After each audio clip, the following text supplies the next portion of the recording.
Caraca, que anime horrível, cara. Só tem eti. Pô, ele tá topando o seio dela 15 segundos. Sério, eu contei.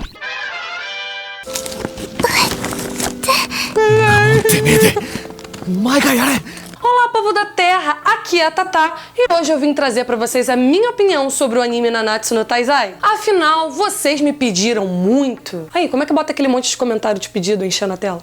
Ah, tô com preguiça. Então, gente, como esse é o primeiro vídeo que eu faço aí fora do universo de Dragon Ball, já vai deixando aquele seu like, né? Pois nesse momento de diversificação aí do conteúdo do canal, o seu feedback é mais importante do que nunca, valeu? Pra quem não conhece a história, logo na abertura, ela fala que se passa antes do mundo ser dividido entre humanos e não humanos. Porém, gente, logo na primeira cena a gente já se depara aí com o reino de Liones, um lugar que faz parte do ciclo de lendas arturianas. Vocês sabem, gente, aquelas lendas britânicas medievais referentes ao rei Arthur e os cavaleiros da Távola Redonda. A inspiração é evidente, né? Visto que o nome de vários personagens vieram também dessas lendas. Basicamente, gente, o nome de todos os protagonistas são personagens das lendas. E também as histórias são parecidas, claro, bastante adaptadas. Mas eles formam, por exemplo, os mesmos casais das lendas. O próprio rei Arthur de Camelot é um personagem do anime. Porém, gente, ele só vai aparecer lá pro fim da primeira temporada. Eu acho que isso não chega a ser um spoiler, tá?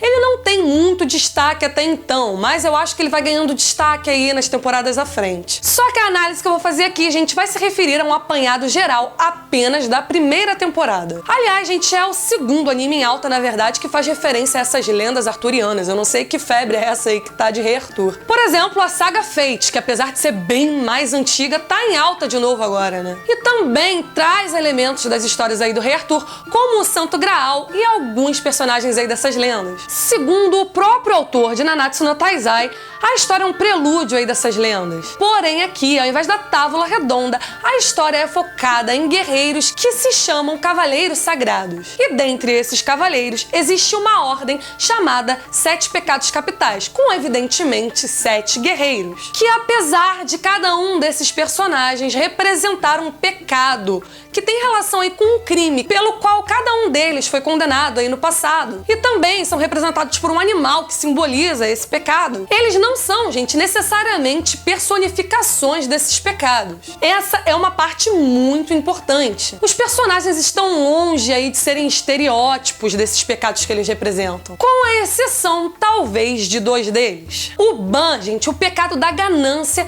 até que tem justificativa ter muito a ver com isso, já que ele é um ladrão. Até suas habilidades estão relacionadas a isso. Logo, faz muito sentido que o crime pelo qual ele foi condenado no passado corresponda à ganância, já que ele é um ladrão. Outro personagem que carrega um pouco de estereótipos do seu pecado é o Cavaleiro do Pecado da Preguiça. Ele voa em cima de um travesseiro, e isso foi um detalhe que ficou meio aleatório na história, já que ele recebeu o título aí de Pecado da Preguiça apenas por causa de um crime muito específico pelo qual ele foi condenado no passado, assim como todos os outros. Tirando eles aí, eu acho que nenhum outro cavaleiro tem uma relação muito grande com os pecados que eles representam. Além, claro, meramente da relação com o crime pelo qual eles foram condenados. O pecado da luxúria, por exemplo, gente, fugiu totalmente do clichê. Olhando uma imagem aí do anime sem conhecer, é fácil achar que a mulher gostosona é o pecado da luxúria. Mas na verdade, a luxúria é um personagem meio esquisito, sereno, andrógeno. Bom, parando pra pensar de um ponto de vista e filosófico, a androginia até tem muita relação com a luxúria, por serem ambas características dionisíacas, ou seja, relacionadas ao deus Dionísio, o deus grego do vinho, que por acaso era cultuado com orgias. Porém, a androginia da luxúria, que tem uma outra justificativa, digamos assim, que só vemos na segunda temporada. Porém, a série utiliza isso mais como um alívio cômico mesmo, que funciona muito bem, diga-se de passagem, olha, muito bem. Isso é sério. É muito engraçado as cenas da luxúria. Enfim, gente, os membros dessa ordem de cavaleiros foram acusados de conspirar contra o reino. Olha, não é a mesma acusação de crime que eles foram condenados no passado, não. Isso foi mais recente. E aí, eles se espalharam por aí, foram foragidos e tal, mas isso também foi antes da história do anime começar. Alguns deles vão se reunindo aí ao longo da primeira temporada, junto com a princesa Elizabeth, que fugiu do reino para encontrar eles. No primeiro episódio, só temos um deles, o protagonista, Meliodas, o Pecado da Ira. E até o final da primeira primeira temporada a gente não tinha reunido ainda os 7. E aí entra um ponto muito interessante, gente, é que a série também dá bastante destaque para outros cavaleiros e personagens no geral que não são aí da Ordem dos 7 Pecados. E eu achei isso muito bacana também. Agora, gente, a parte mais polêmica. Eu confesso que se não fosse a insistência do meu público para que eu falasse sobre esse anime, eu não ia ter nem passado do 2º episódio. Não que eu tivesse necessariamente odiado no início, até porque, né, tem uma animação muito bonita, cores muito agradáveis, personagens muito carismáticos como um porquinho falante, o Hulk, e também uma atmosfera aí de RPG. Mas a primeira impressão que eu tive é que seria um anime muito fanservice. Não só por causa do excesso aí da sexualização forçada, que é conhecido como ecchi, mas também pelo protagonista e o Meliodas, o capitão da Ordem dos Pecados, que fica lá apalpando a princesa. Ele tem uma aparência de criança, mesmo sendo um personagem adulto. E a princípio isso me pareceu forçado, até por causa do ecchi também, juntou tudo. Depois, com o passar da história, eu fui ver que isso tem um contexto razoavelmente trabalhado, quer dizer, a questão da aparência, tá? E o time dos personagens principais se complementam muito bem. Alguns com aparência de adulto e outros não. Fica um equilíbrio esteticamente bacana. Claro que essa questão aí de algumas aparências infantilizadas, não só do Meliodas como a do King e a própria Diane aí, apesar dos peitões, né? Ela não parece uma mulher adulta, apesar de ter o corpo de adulta, mas enfim, claro que isso é pra trazer um apelo. Mas como esteticamente funciona muito bem e os designs são muito interessantes, então eu não vejo problema nisso. E também entre eles tem raças diferentes, como gigantes e fadas, então isso acaba se encaixando muito bem, além de colaborar muito com a atmosfera de RPG aí que eu citei. Outro ponto, gente, é que a cronologia citada aí em diversos momentos da história ultrapassa a escala de 700 anos, mais pro final até de 3.000 anos. E coisas do gênero aí, com direito a taverninhas regadas a cerveja no caneco, você com certeza vai curtir aí o clima dessa série. Basta você ver uma imagem qualquer dos personagens juntos pra você ver o apelo bacana que eles têm. Claro que as cores ajudam, toda a parte estética do anime, no caso, é muito boa. Agora, o pior defeito do anime, sem dúvida, é a forçação de barra com cenas ecchi, que, olha, vou te falar, são simplesmente insuportáveis nos primeiros episódios. Mas aí depois vão ficando cada vez mais espaçadas, ainda bem, né? Gente, ecchi são essas cenas aí com conotação sexual.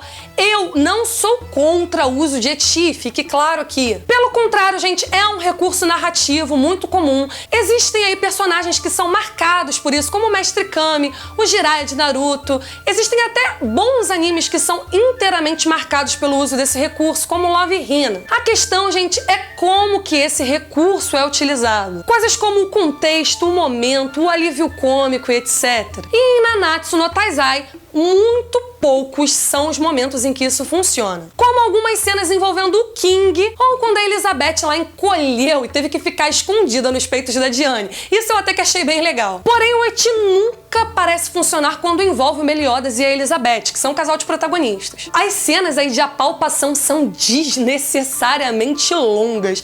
E a Elizabeth fica praticamente parada enquanto tá sendo apalpada, às vezes até na frente de outras pessoas. Convenhamos, né, galera? Convenhamos que isso não é um acontecimento muito natural e verossímil. Você não vê muito isso por aí. Assim como as cenas em que as personagens aparecem em posições completamente sexualizadas, totalmente fora de qualquer contexto. Olha, gente, na minha opinião, essas cenas destruíram aí o envolvimento da Elizabeth e do Meliodas como casal. E até atrapalhou um pouco, se não muito, né, o desenvolvimento e a credibilidade da própria princesa Elizabeth, que só lá pro final da temporada foi se redimindo um pouco. Eu comecei a gostar um pouquinho dela. Olha, se você parou de assistir aí nos primeiros episódios e acha que essa questão toda do ecchi teve alguma influência, eu te recomendo, sim, a dar mais uma chance pra esse anime. Olha, eu no começo fiquei com uma opinião um pouco dividida, porque apesar de eu não ter achado o anime bom, ele tem um carisma que eu já não via há muito tempo no anime. E isso faz totalmente jus ao fato de ser o queridinho aí no momento e de ter sido muito pedido por vocês aqui no vlog. Já eu posso dizer que passei a gostar de verdade do anime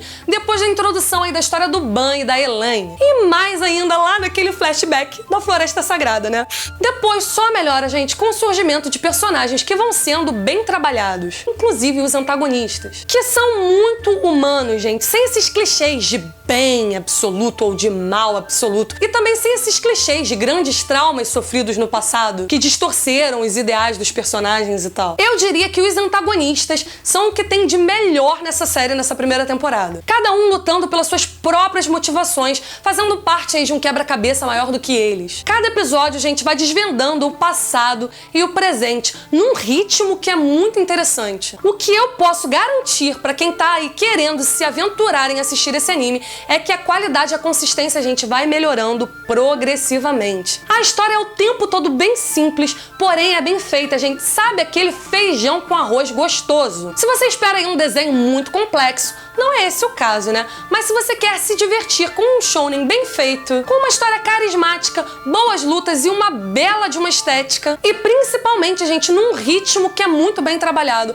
Nanatsu no Taizai faz isso sem ser nem um pouco pretensioso. E galera, antes de eu finalizar esse vídeo, deixa eu dar um recado pra vocês. Me segue lá no meu Twitter e no meu Instagram. Ultimamente tem sido muito importante pra mim crescer aí em multiplataformas e estar mais perto de vocês que acompanham o meu trabalho. Não esquece de deixar o seu like e o comentário e dizer aí o que você acha, se você quer que eu fale mais desse anime, que eu traga análises e etc. E continue aqui comigo pra ver o final de Dragon Ball, todas as prévias, sinopses, imagens vazadas e análises. Mesmo quando o Dragon Ball acabar, eu vou continuar trazendo conteúdos da franquia pro canal, inclusive eu vou sim analisar o mangá. Inclusive eu vou deixar um link aqui na descrição do último vídeo em que eu falei sobre o mangá. Não foi bem uma análise, mas eu falei sobre o último capítulo, dá uma olhada lá. Em breve eu vou fazer um vídeo aí batendo um papo com vocês sobre esses novos rumos do canal. Muito obrigada, gente, a vocês que têm me apoiado. Um beijo e até o próximo vídeo.